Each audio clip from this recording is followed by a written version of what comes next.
So firstly నేను మిమ్మల్ని అడుగుదాం అనుకుంటున్నా, మీ పోస్ట్ డెలివరీ థింగ్స్ ఎలా ఉంది ఇప్పుడు? ఇప్పుడు ఓకే. ఇప్పుడు ఓకేనా? పెయిన్స్ ఏం లేవు ఇంకా? లైట్‌గా. కొంచెం లైట్‌గా ఉన్నాయి. సో కానీ అంటే మీ ఏజ్ ఎంతండి? ఐ మీన్ తప్పుగా అనుకోకండి. మీ ఏజ్ నాది 25. 25. మీరు? 23. 23.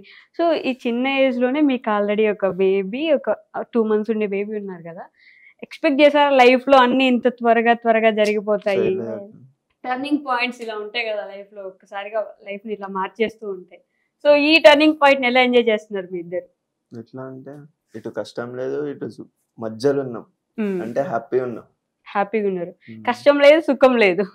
మధ్యలో ఎంత హ్యాపీ. కష్టం ఉన్నా చిన్నోడు ముఖం వన్ చూసి ఫేజ్ చూస్తే హ్యాపీనెస్ వచ్చేస్తుంది. నిహాల్ అని పేరు ఎవరు చూస్ చేసుకున్నారు ఇద్దరు? ఎందుకు? అంటే ఏదైనా లెటర్ వస్తే నిక్ నేమ్ ఏమో సోను. ఓకే. నార్మల్ గా మేము పిలుచుకునేది నిహాల్. ఓకే. అంటే సోను అంటే మా బ్రదర్స్ చనిపోయారు యా ఇద్దరు, యా నో. సోను. దాని గురించి మేము సోను అని పెట్టాం. నిహాల్ అంటే ఏదైనా ఒక లెటర్ తోనే, ఈ లెటర్ తోనే పెట్టాలి అంటారు కదా, సో ఆ లెటర్ తోనే పెట్టాం నిహాల్ అని. మనకు వచ్చే పెయిన్స్ కానీ, డెలివరీ టైంలో పెయిన్స్ కానీ, ప్రతి ఒక్కరు బేబీ ఎలా వస్తుంది, బేబీ ఎలా పుడతారు అని చూసుకుంటారు కదా, కానీ ఆ పెయిన్కి ఆ టైంలో ఎస్పెషల్లీ నార్మల్ డెలివరీ అంటే ఎంత పెయిన్ ఉంటుందో, ఒక నరకం వరకు అలా వెళ్ళి వస్తుంటారు అంటారు కదా. సో మీకు ఎలా ఉండింది ఆ ప్రాసెస్? నేను వినాలనుకుంటున్నాను. నేనైతే సిజరింగ్ అనే అన్నాను. సిజేరియన్ పెయిన్స్ చేపించారు. అంటే వస్తుంటే రేపు డెలివరీ అక్క. ఈ రోజు నైట్ మేము చార్మినార్ పోయేసి వచ్చినాం బండి మీద. పోయేసి వచ్చి స్కై వాక్ ఉంటే ఉప్పల్లో, స్కై వాక్ మీద నైట్ 12 o'clock పోయి రీల్స్ చేసినాం. అప్పుడు వరకు మంచిగా ఎగిరి దుంకుతుంది. నైట్ 1 కాగానే కొంచెం నార్మల్ పెయిన్ స్టార్ట్ అయినాయి.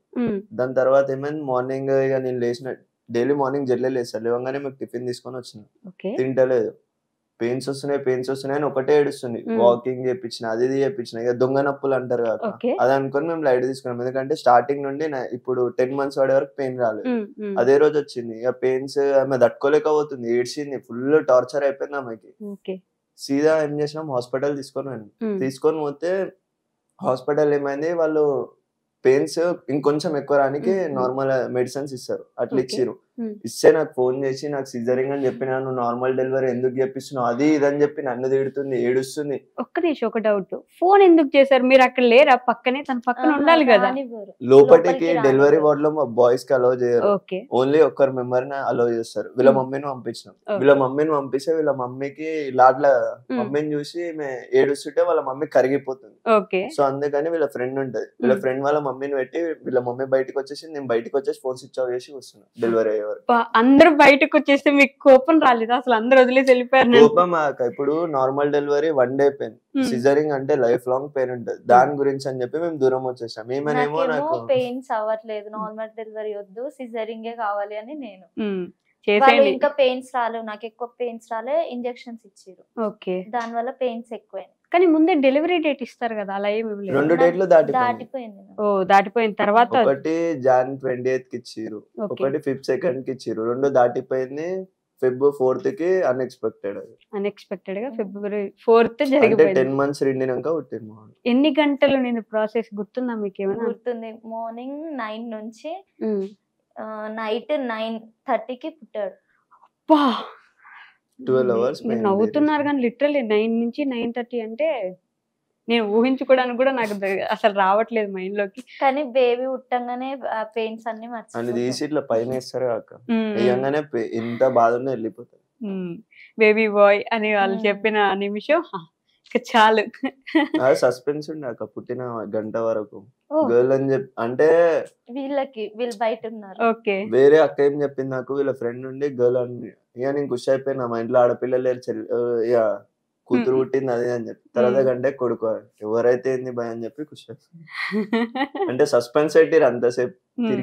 తిరిగినాక లాస్ట్ వచ్చేసరికి బాయ్ అని చెప్పారు. ఇక నన్నలే మళ్ళీ పుట్టిరు అనుకొని చెప్పి ఇంకా హ్యాపీ అయిపోయారు. ఇప్పుడు నాకు ఒక నిజం చెప్పండి, మిమ్మల్ని లోపలికి పంపించిన తర్వాత ఫస్ట్ తిన్న దగ్గరికి వెళ్ళారా, వెళ్ళి ముందు బేబీని చేతిలో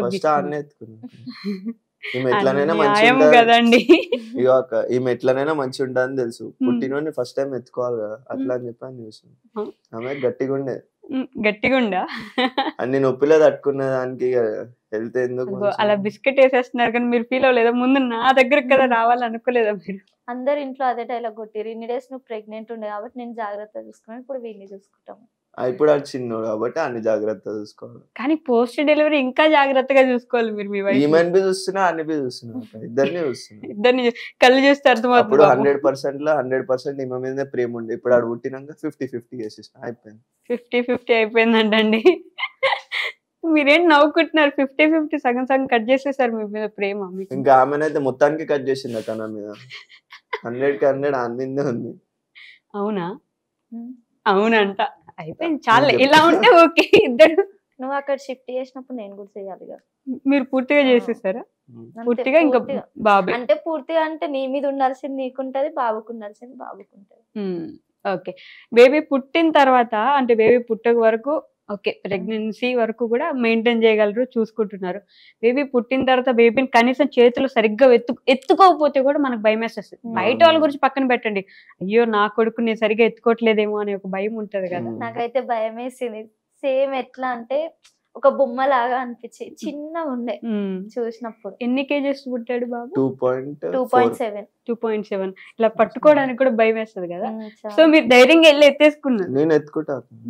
అంటే మా చెల్లె ఉండే తమ్ముడు ఉండే వాళ్ళు పుట్టినాక వాళ్ళని ఎత్తుకొని ఆడిపించి అలవాటు అయిపోయింది. ఇక చిన్నపిల్లలు అంటే అలవాటు అయిపోయింది. అట్లా అని చెప్పి మా అన్నీ డైరెక్ట్ ఎత్తేసుకున్నారు.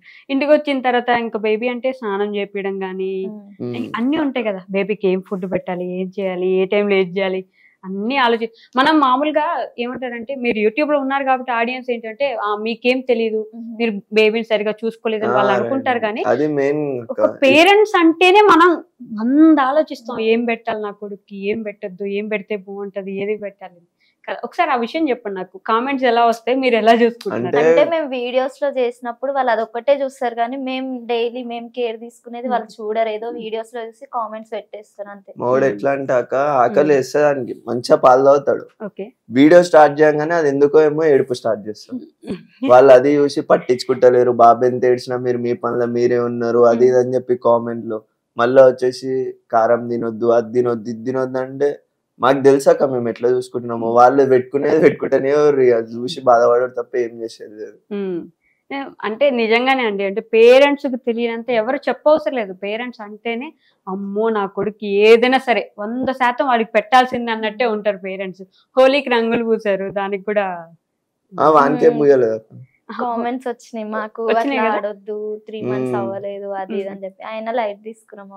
హోలీ ఆడలేదు, జస్ట్ వీడియోస్ చేసాం. మరి అంత డెలికేట్ కూడా ఉండొద్దు. ఇప్పుడు డెలివరీ అయినాక అందరు పెయిన్స్ ఉన్నాయి, నేను బెడ్ మీదనే ఉంటా అంటే అది సుస్తుతనమే అవుతుంది. ఈమె కొంచెం ఎనర్జెటిక్ ఉంది అయితే నీకు ఫ్యూచర్ లో ప్రాబ్లం వస్తుంది, అది వస్తుంది, ఇది వస్తుంది అని చెప్పి కామెంట్లు పెడతారు.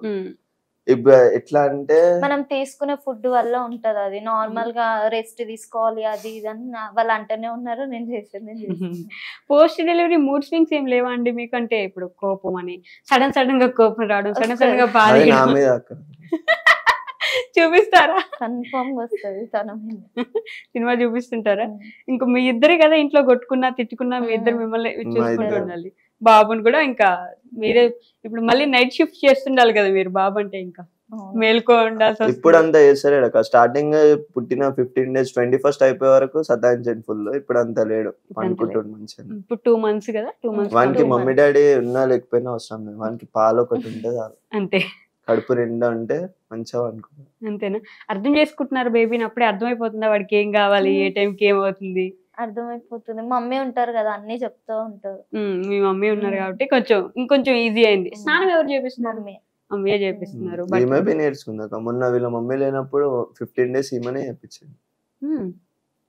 మమ్మీకి అక్కడ పనులు ఉంటాయి, మమ్మీ ఒక్కరే కదా అక్కడ చేసుకోవాలి. అందుకని నాకు చూపిస్తూ ఉంటారు ఏం చేయాలి. ఇట్లా తెలియకపోతే మమ్మీ కాల్ చేసి అడుగుతారు. వీడియో కాల్ చేసి చేస్తారు, మసాజ్ చేసి స్నానం చేపిస్తారు. సో గైస్, మనం ఎప్పుడు బయట వాళ్ళ ముందు చెప్పవసరం లేదు ఇలా చేయండి అలా చేయండి.